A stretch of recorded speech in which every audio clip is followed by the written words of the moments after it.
Si Victor Hugo a chanté le cercle de famille qui applaudit à l'arrivée de l'enfant, il nous a aussi démontré dans son roman Les Misérables que si cette vérité s'appliquait pour certains, pour d'autres il n'en était pas de même.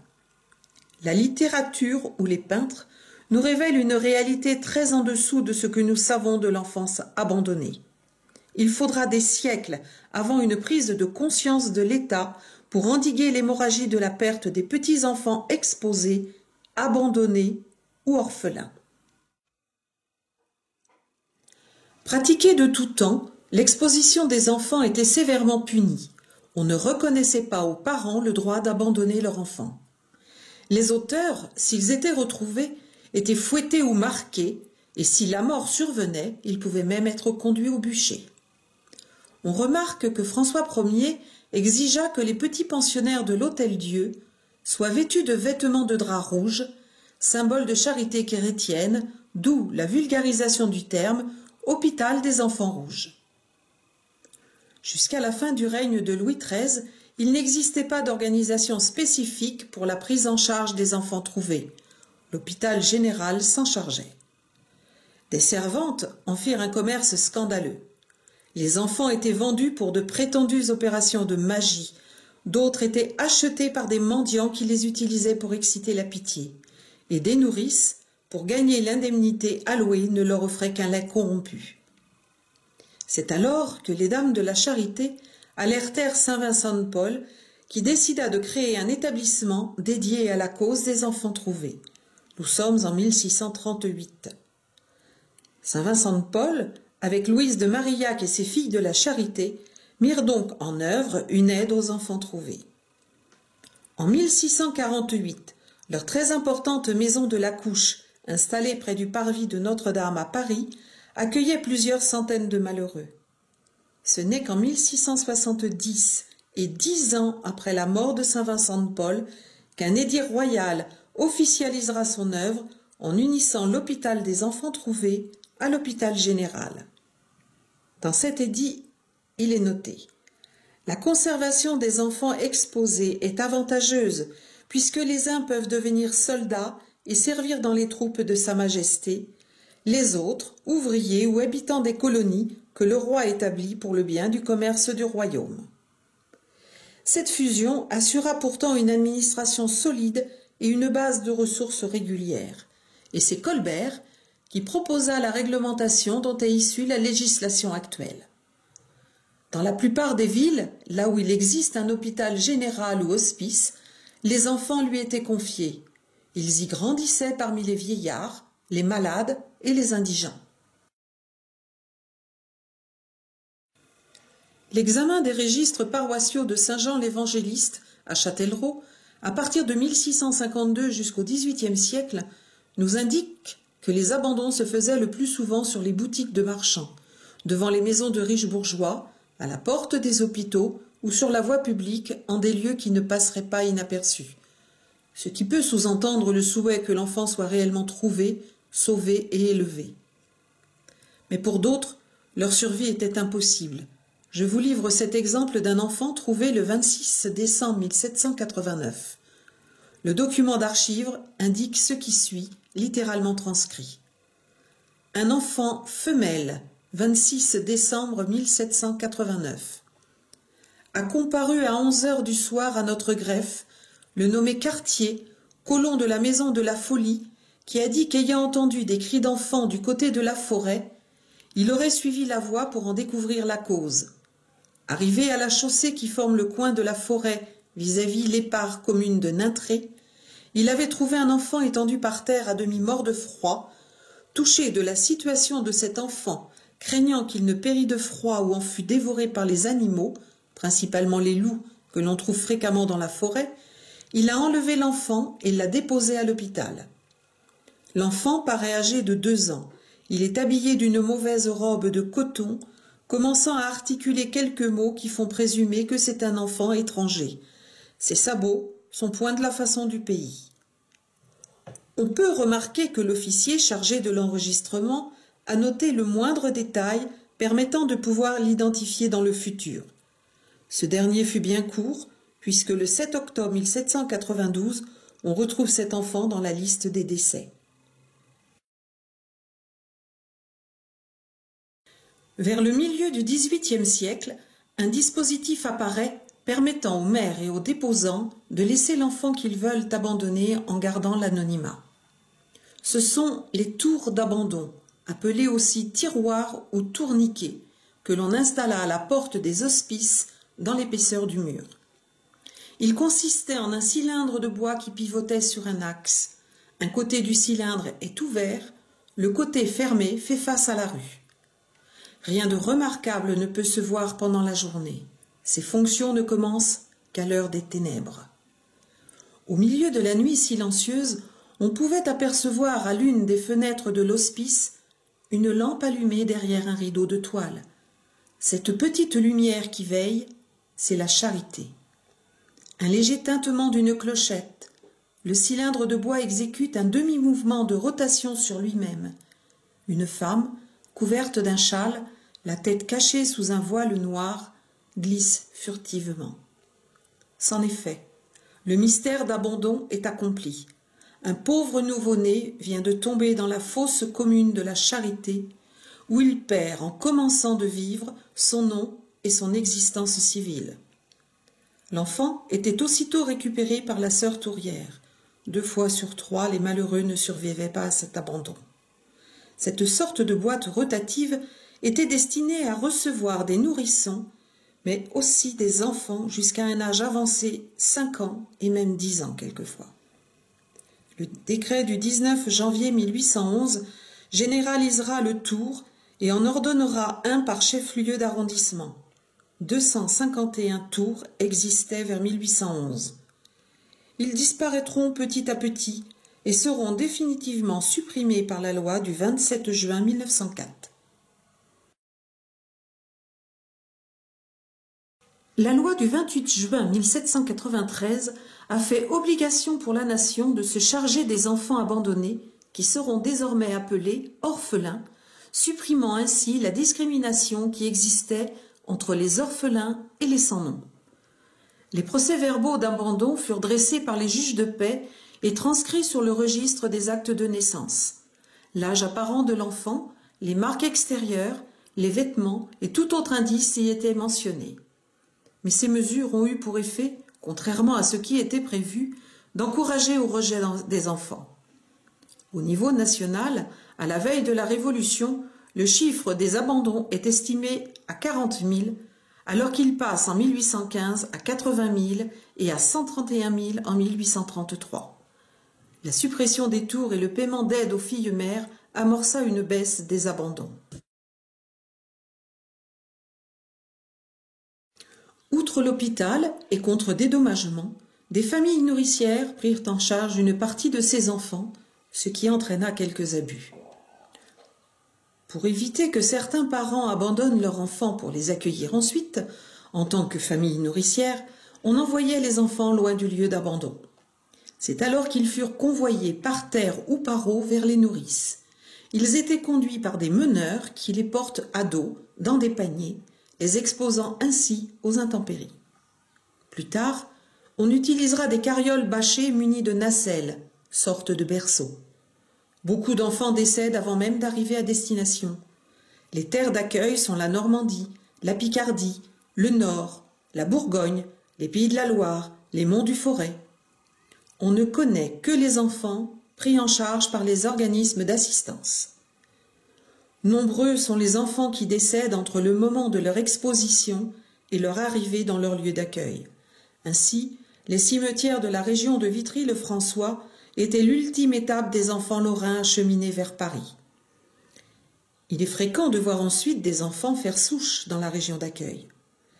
Mais certaines nourrices, ignorantes des règles d'hygiène élémentaires, mal payées, rognent sur les médications, la nourriture, pour pouvoir élever leurs propres enfants.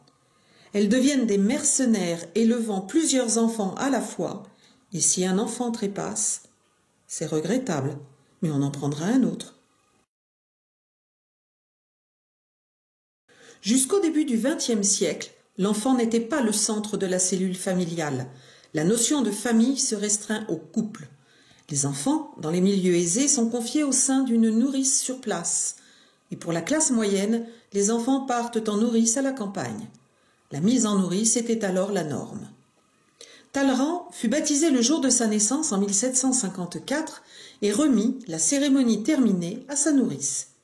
Sa mère ne le revit pas une seule fois en 4 ans et ne demanda jamais de ses nouvelles. Elle ignora donc l'accident qui l'estropia et fit de lui un pied-bot. Pour assurer la survie de leurs enfants, du moins le croient-ils, certains parents, contraints par la misère, les abandonnent. Cet acte peut alors être considéré comme un acte d'amour. Pour pouvoir les reconnaître et les reprendre ensuite, si leur situation s'améliore, ils épinglent des marques sur les vêtements des petits. Ce sont des papiers, rubans, médailles, bouts de tissu. D'autres n'ont pas ce genre de scrupules. Jean-Jacques Rousseau, qui pourtant se pose en pédagogue en matière d'éducation, abandonna sans remords ses 5 bâtards à l'hospice en précisant qu'ils y seraient mieux élevés que par sa maîtresse et que puisque c'est l'usage du pays, on peut le suivre. L'abandon qui avait lieu à la porte d'une église, d'un commerce, dans le tour des hôpitaux, permettait peut-être à l'enfant d'atteindre l'âge adulte. Par contre, celui effectué loin d'un lieu d'habitation, d'une source de chaleur ou de toute activité humaine pouvait être considéré comme un meurtre, puisque l'enfant ainsi oublié n'avait aucune chance de survie. Beaucoup ne survivent pas à leur exposition.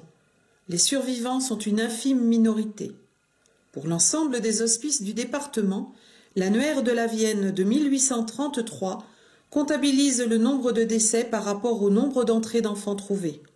Pour 100 enfants trouvés de 1793 à 1806, 22 décès surviennent de la naissance à 1 mois, 25 de 1 à 12 mois, 14 de 2 à 10 ans. Ces décès sont dus aux conditions déplorables d'hygiène, à la propagation des maladies et sans doute aussi à la carence affective dont souffrent les petits. Il faut distinguer 3 types d'abandon. Les anonymes, c'est-à-dire sans aucune marque de reconnaissance.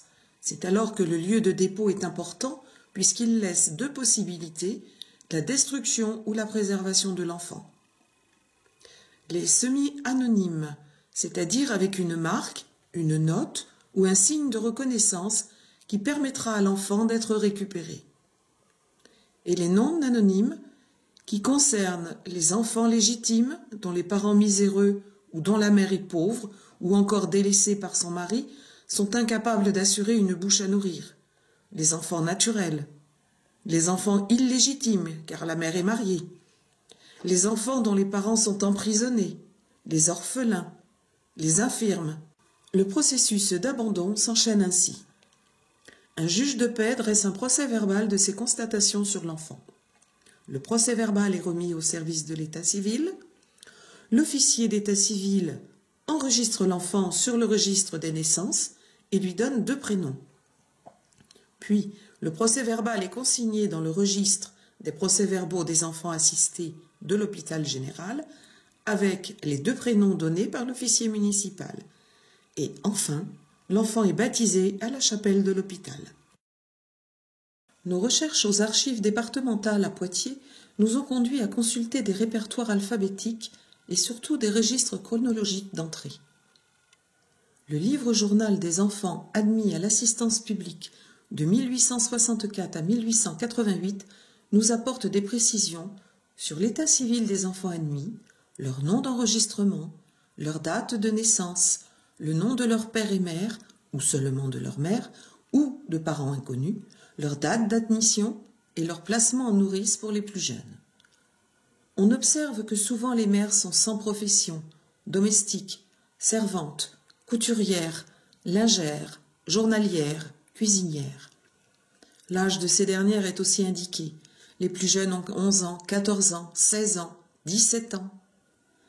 En marge du registre, il est précisé que les enfants sont trouvés abandonnés ou orphelins s'ils sont légitimes ou naturels. Pour certains, les dates et lieux de baptême, de décès, de mariage, ou des mentions spécifiques comme la mère est protestante, la nourrice de l'enfant est protestante, remis à sa mère, à son oncle, confié à sa grand-mère, suivi de la date de cet événement. Enfant de détenue, de prisonnière. La mère est imbécile ou idiote. Le père est dentiste ambulant. Frère ou sœur de tel numéro. Ce qui prouve l'abandon de fratrie. Des particularités comme cet enfant a un bec de lièvre, enfant aveugle, enfant sans bras. Une marque spécifique comme l'enfant avait au cou un petit médaillon Notre-Dame de Fourvière. L'enfant était marqué au pied d'un velours noir au bout duquel était cousu un ruban rose et dans l'autre bout un rose et un bleu.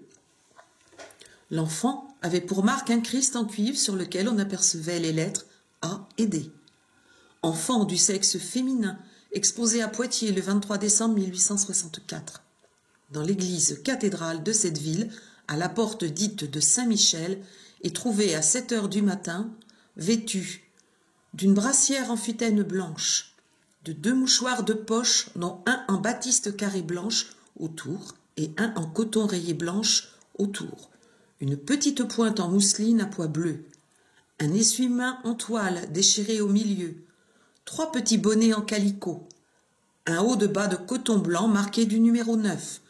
L'enfant était enveloppé dans un oreiller de coutil recouvert d'une taie d'oreiller en calicot déchiré sur le dessus. Le baptême s'est fait à Saint-Pierre. Les registres matricules des pupilles nous indiquent les catégories de prise en charge des enfants telles que en dépôt, trouvé, en garde, orphelin, abandonné, moralement abandonné. Les causes ayant motivé l'admission libellées ainsi: déposé au bureau des admissions par une sage-femme, exposé au bureau des admissions paraissant nouveau-né, déposé au bureau des admissions, la personne qui a fait le dépôt s'est enfuie aussitôt. Mais encore, indigence de la mère, mobilisation du père et abandon de la mère, décès du père et abandon de la mère, décès de la mère, mobilisation du père, le 21 janvier 1916, disparition du père, déchéance puissance paternelle. L'enfant était à l'état d'abandon chez sa nourrice. La mère a refusé de donner tout renseignement ou a refusé de se faire connaître. La mère est dans l'impossibilité d'élever son enfant. Ils indiquent aussi leur placement successif chez des nourrices avec l'indication de leur mode d'élevage au biberon, au sein, dans des familles d'accueil, des hospices, ainsi que les notes essentielles intéressant les points les plus saillants de leur existence. Les enfants étaient rayés des contrôles pour diverses causes, lesquelles sont littéralement transcrites: mariage, émancipé par mariage, remis à sa mère, son père, son oncle, sa grand-mère, majorité, adoption, mais aussi pour cause de décès ou de maladies diverses, certaines étant dues à de mauvaises hygiènes et d'autres dont je ne citerai que les plus inhabituelles de nos jours, telles que congestion du cerveau, choléra infantile, faiblesse congénitale, débilité, affection cardiaque, bronchite capillaire dans la coqueluche, persistance du trou de Bottal, ouverture qui, chez le fœtus, fait communiquer les 2 oreillettes du cœur et se ferme à la naissance. Édème de la glotte, maladie organique du cœur, cyanose, abcès cérébral, hernie inguale étranglée, grosseur sous la peau de laine survenant lorsque l'intestin sort de son emplacement habituel, encéphalite et la plus courante, l'atrépsie, dénutrition extrême du nourrisson provoquant la perte de tissu adipeux. Tous les hôpitaux reçurent l'appellation générale d'assistance publique en 1849.